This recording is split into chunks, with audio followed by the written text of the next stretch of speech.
In Alberta tonight, the town of High River is scrambling to contain the virus while doing their part to keep Canadians fed. More than 350 people connected to a major beef processing plant have tested positive. Aaron Collins looks at the tensions in a community worried about community spread.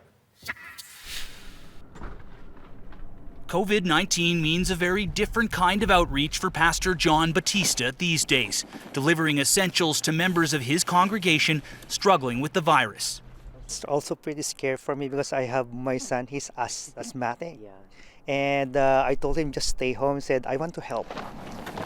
The entire family that lives here has tested positive for COVID-19.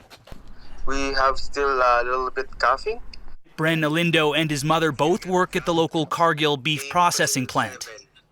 You think it should be closed?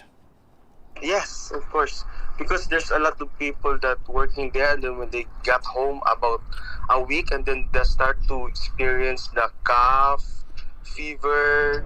50 workers at the Cargill facility have now tested positive or are believed to have COVID-19. The company's slowed processing but has yet to close its doors. This plant processes more than a third of Canada's beef, so there is pressure to keep the doors open.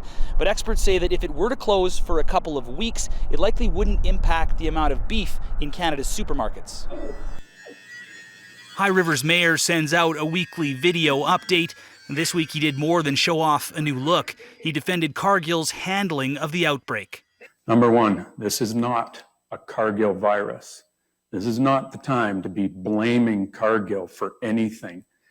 And Alberta's medical officer of health says the COVID outbreak in High River isn't limited to Cargill. But many of those cases were linked to large households where there are many people living together in the same house, and many of the other members of those households are working in healthcare.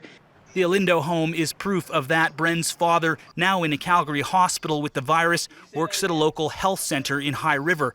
And Alindo, now thankfully on the mend, has a message for all Canadians. God bless and stay home.